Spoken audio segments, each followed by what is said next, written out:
Capítulo 4.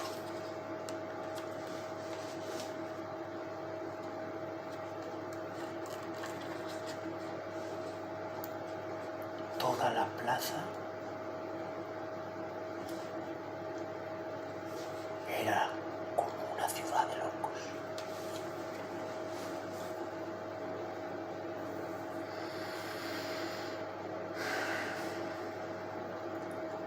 Volví entonces a dar vueltas por el cementerio y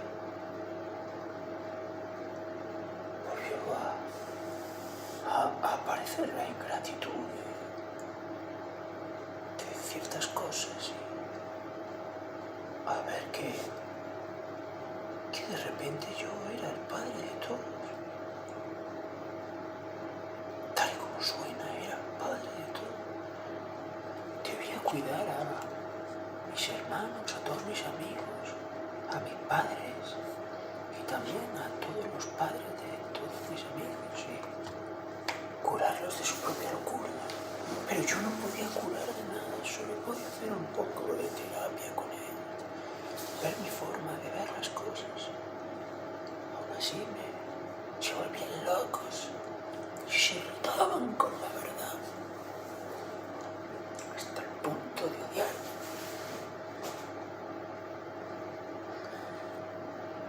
Y entonces volví a echar de menos el pequeño. E incluso volví a echar de menos aquella estrella que era para mí.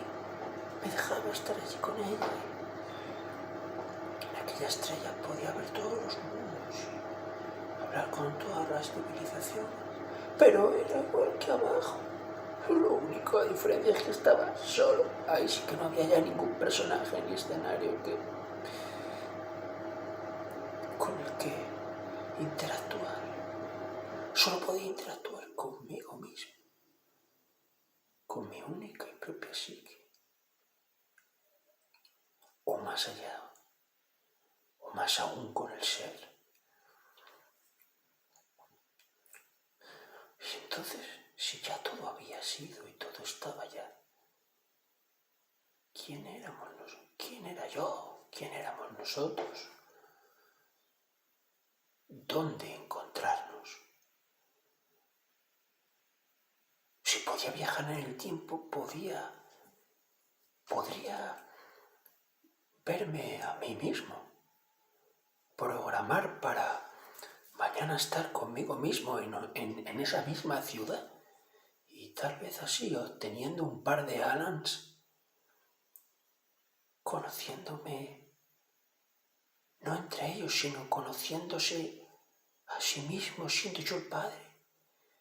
Pero solo eran elucubraciones. Pero claro, la intención era tan buena, liberar a los prisioneros. Yo ya no quería estar con ella, porque la quería, pero yo siempre prefería querer al que era bueno, porque el bueno se lo merecía más. Yo había sufrido y sabía lo que era, por eso quería estar con el bueno. Y entonces aquella red y luego venían y me salvaba cambiar el uniforme y los soldados inquisitoriales pero ya la Inquisición no estaba y ¿quién eran los nuevos, los modernos, los que habían heredado todo aquello? Entonces, si los que habían heredado todo aquello conocían la era del ser, y en la era del ser habían prevalicado, y entonces era como darle a unos monos un montón de opio y ponerles y darles unas ametralladoras. Habían hecho lo mismo. Y en medio de aquello estaban los monos y no sabía qué podía. Se salvó y eso es lo que cuenta. Y luego otra vez las llamadas de la editora y 20 güeyes y yo quedaba con ella y qué broncas, qué bronca.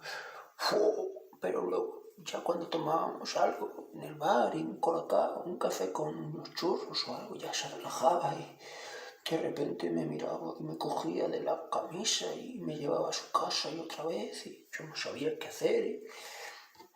¿Por qué me quería tanto? Sí. Y yo tenía todo mi cerebro ocupado, todo mi ser ocupado, y así tuve que tener muchas. Tenía una mujer en cada puerto. Pero ¿qué podía hacer? Por lo menos cuando llegaba a puertos amaba esa con toda intensidad y locura, me rechazara o no. Pero era marinero, viajaba, tenía una mujer en cada puerto. Y entonces empecé a poder viajar también con el fractal por cada una de las novelas que había hecho, y también empecé a meter códigos de otros libros y a leer novelas antiguas.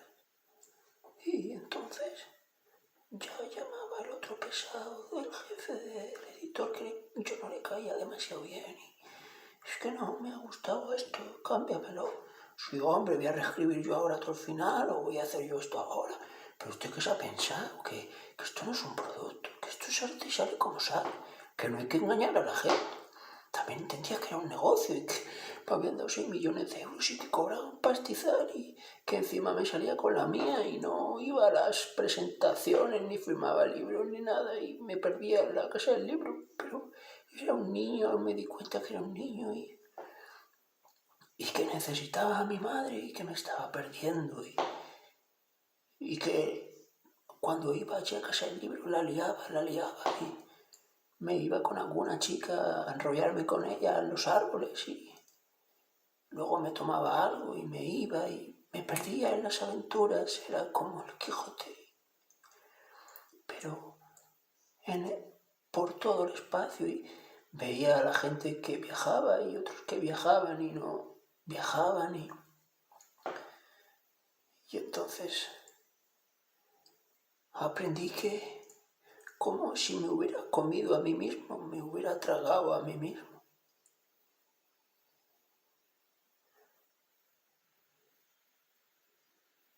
Y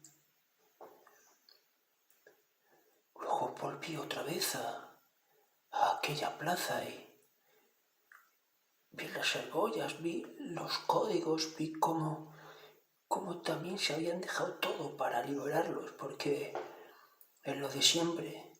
Tu trabajo es condenarme, pero también mi trabajo es que no me condenes.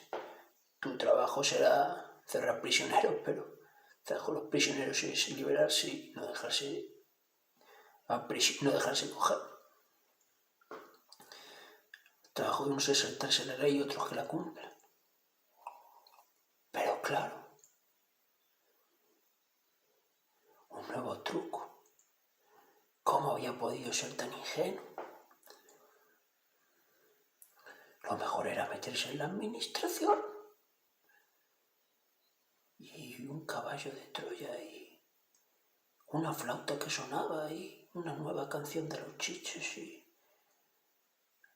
aquella voz. Y luego estaba siempre la invitación de aquel bar con las serpientes, y siempre tenía que escuchar el mismo discursito. Y si te metieras a esto con nosotros, si te metieras a otro con nosotros, y si yo no quería eso, ¿por qué tenía que aceptarlo? Y siempre intentaba darles el pero, y hasta que les pegaba un grito. Y luego algunas chicas venían, algunas profesionales de agencias de servicios de inteligencia, ya como venían con buena intención, como si les diera pena, como si fuera una oveja descarriada que, pobrecito, se perdió dentro de esto y es artista, y ya no lo hago por la agencia y para la agencia, pero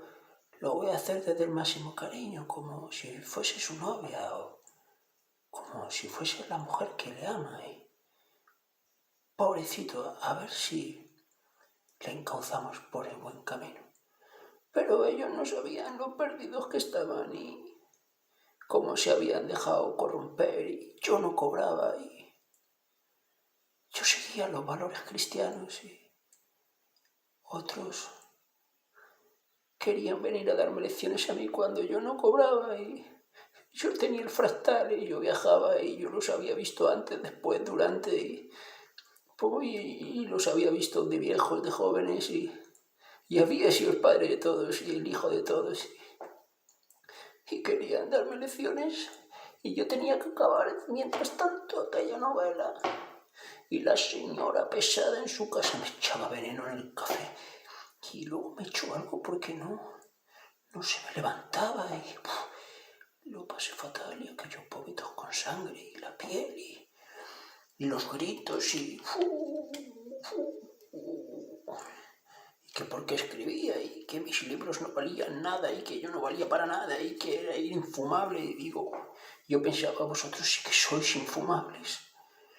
Mientras tanto el señor Jim Banzer y el director venían a verme, y yo dije, este capítulo ya pasó, esto fue de otra novela y no ya todo aquello se acabó. Y venían a ver si podía hacer más misiones y yo decía, pues estoy harto de trabajo. O sea, pero el trabajo siempre se le da al que tiene más trabajo. Y yo no daba abasto porque me sentía mareado, como el relato del pozo y el péndulo. Era el relato del pozo y el péndulo, pero masivo, los habían capturado a todos y yo también estaba capturado. Lo que pasa es que yo sí lo sabía.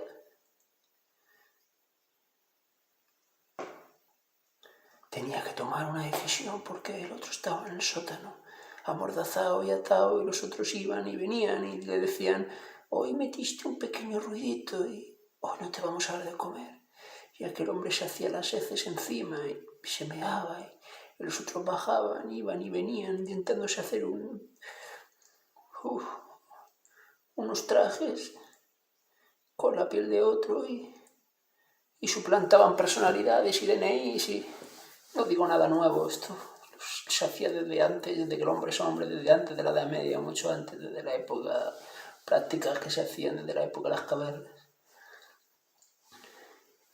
Y luego me pegaban porque no quería hacer misiones en el submundo y me pegaban y mandaban asesinos a través del tiempo y luego estaba aquella otra vez, otra llamada, otra bronca, otra amenaza soterrada de aquella. Me lanzaban rayos y me caían tormentas.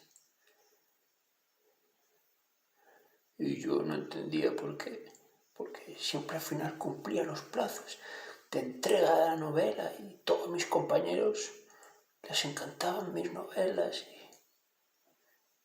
y decían que eran divertidas y así, ¿qué les había hecho yo?